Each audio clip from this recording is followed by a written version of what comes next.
You can walk into almost any bakery and do the math in your head. A croissant costs maybe 30 or 40 cents in flour, butter, and yeast. It sells for $4. A loaf of sourdough might cost under $1 in ingredients and sell for $8. On paper, that's an 800% markup, the kind of number that makes people quit their jobs to open a bakery. It looks like one of the best margin businesses in retail. It isn't.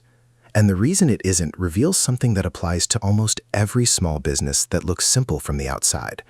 The ingredients were never the expensive part. Start with what's actually true.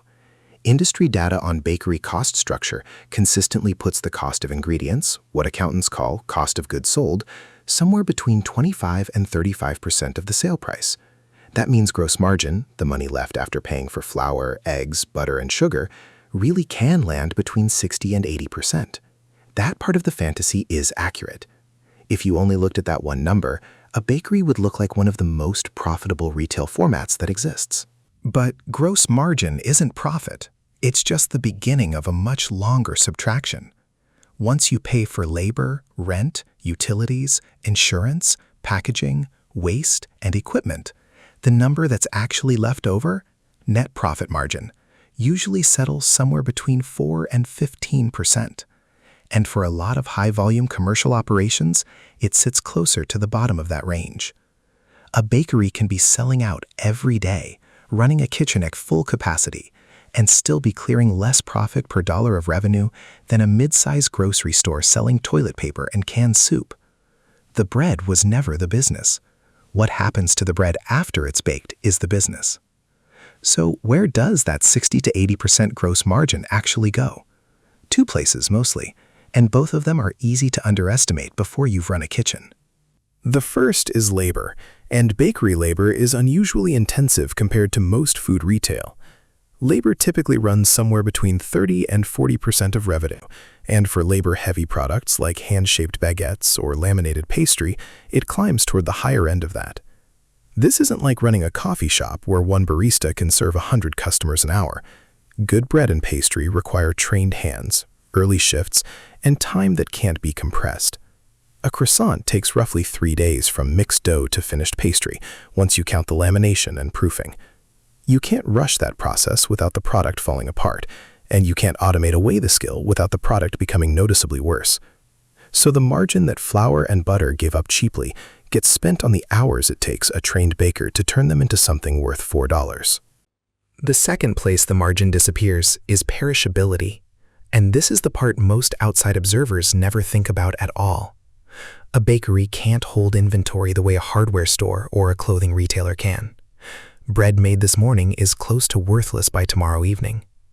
That means a bakery has to guess every single day how much to produce, and guess wrong in either direction and it loses money. Underproduce and you turn away paying customers and lose sales you can never get back. Overproduce and unsold product becomes pure loss, thrown out or marked down at the end of the day. Most retail businesses manage risk by holding safety stock. A bakery's safety stock actively decays. Now, you might assume this fragility means bakeries are constantly collapsing, that opening one is one of the riskiest bets in small business.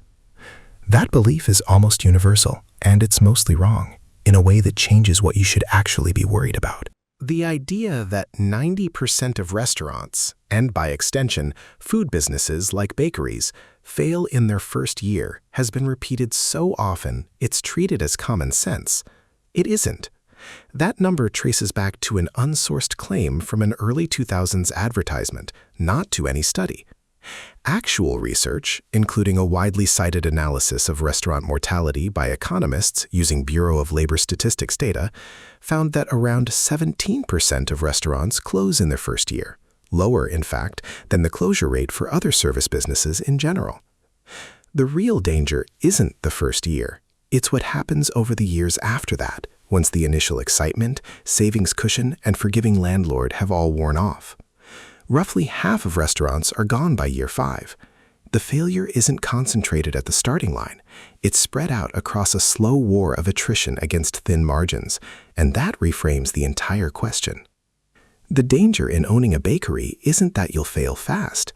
It's that you can survive for years while quietly bleeding out and not notice until a single bad year finishes the job. Which brings us to the most counterintuitive part of this entire system, something that happened in plain sight to almost every bakery in the country between 2021 and 2023, and that most customers never fully understood. During that period, the cost of nearly everything a bakery buys spiked at once. Wholesale butter prices jumped more than 60% year over year at their peak. Retail flour prices rose roughly 20%. Egg prices, hit simultaneously by an avian flu outbreak, saw dried whole egg costs climb over 250%. Federal producer price data shows bakery product prices rising in 35 of 36 months across that stretch. Bakeries did what you'd expect. They raised prices to protect their margin. That part makes sense. What happened next is the part that doesn't. By the middle of 2022, wheat and grain commodity prices started falling back down. Through 2023, those input costs kept dropping. But bakery product prices at the register did not fall back down with them. They kept climbing, or at best, held flat. This is the part most people misread as simple corporate greed, but the mechanism is more structural than that, and understanding it changes how you see pricing everywhere, not just in bakeries. Once a bakery raises prices to survive a cost spike, dropping them back down is enormously risky. A price cut signals that the earlier increase wasn't really necessary, which invites customers to wonder whether they were overcharged the whole time. It also creates a psychological floor. Once someone accepts paying $6 for a croissant, the business has little incentive to remind them it used to cost $4. So prices stay elevated even after the original justification fades. Economists call this price stickiness, and it isn't unique to bakeries. But bakeries feel its effects unusually sharply, because bread and pastry are the kind of purchase people buy often enough to notice the change, and price-sensitive enough to resent it. That resentment is the real cost. It doesn't show up on the bakery's income statement as a line item, but it shows up as slower foot traffic, more customers switching to grocery store alternatives, and a general erosion of the loyalty that a small bakery depends on more than almost any other kind of retailer. So the sticky price that saved the bakery during the shock becomes, over the following year or two, one of the things quietly working against it. A healthy-looking revenue number, sales dollars are up, prices are up, can be masking a business that's actually losing the volume and trust it needs to survive the next shock. And that's the chain reaction worth tracing all the way through, because none of these pieces are separate stories. They're one sequence. Input costs spike. The bakery raises prices to defend a margin that was already thin. Because of price stickiness, those higher prices don't come back down even after the input costs do. Some customers quietly stop coming or come less often. Revenue looks stable or even grows on paper because the remaining customers are paying more per visit. But the underlying volume, the actual number of transactions, is softer than it looks. Meanwhile, rent, insurance, and labor costs haven't gone anywhere. If anything, they've risen too. The bakery enters its next slow season, its next lease renewal, or its next unexpected event with a thinner cushion than the sales figures suggest, and a business that survived one shock is now less prepared for the next one. You can watch this exact sequence play out at scale in the story of Le Pain Quotidien. The chain started in Brussels in 1990. Its name means the daily bread, and its concept was genuinely appealing. An upscale bakery cafe built around communal wooden tables, organic ingredients, and the kind of European bread and pastry experience that felt premium without feeling like fine dining. It expanded into the United States and grew steadily for nearly 3 decades, eventually reaching 98 stores across the country and roughly 2,500 U.S. employees, alongside international locations in cities like London. That's the peak most customers would have recognized, a familiar, fixture-like presence in cities like New York. But the bankruptcy filing later revealed that the warning signs were already visible in the company's own books well before anyone outside the business noticed.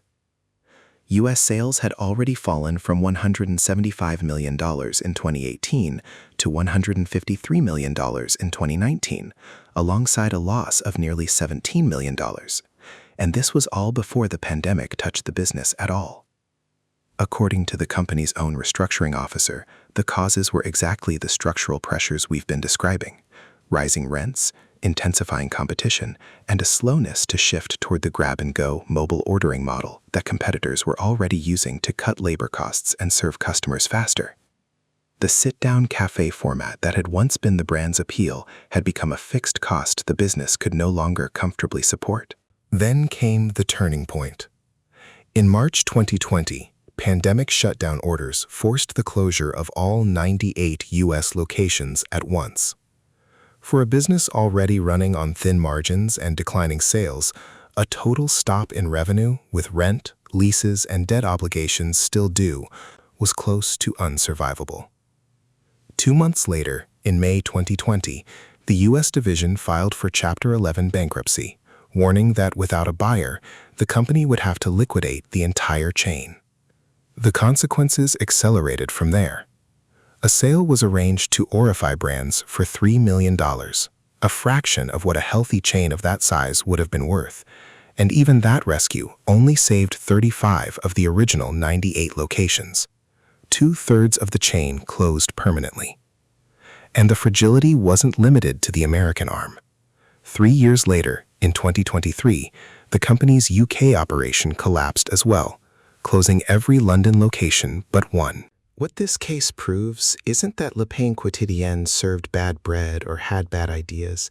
It proves that even a well-established 30-year brand with real scale can be brought down by the same underlying weaknesses that threaten a single neighborhood bakery: a labor-heavy format that's slow to adapt, fixed real estate costs that don't shrink when revenue does, and a business built on a perishable product that offers no cushion, no inventory buffer, and no room for a shock to land with immediate consequences.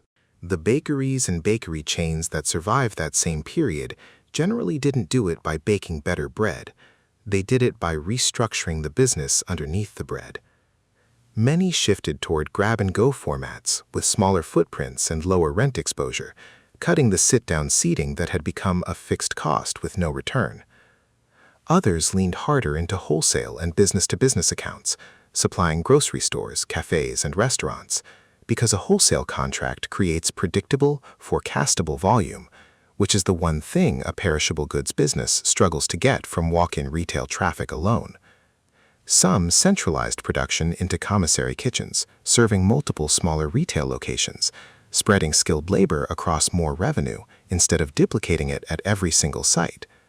And there was more use of frozen or par-baked product, which sacrifices a little bit of the artisan authenticity in exchange for something the fully fresh-baked model can never offer: a shelf life long enough to survive a bad week. So what does all of this actually mean for someone deciding whether to open a bakery or trying to understand why an existing one might struggle, even while it looks busy? The honest range looks something like this.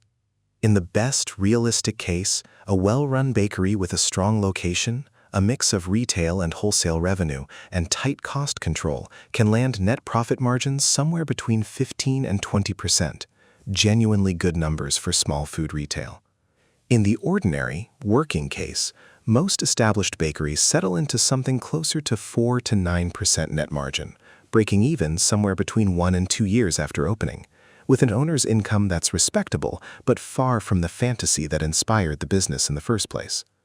In the realistic negative case, a bakery operates for years in that same low single-digit margin range, technically profitable, but with almost no cushion, until one bad lease renewal, one prolonged ingredient spike, or one slow season pushes it into the red with no reserve to absorb it.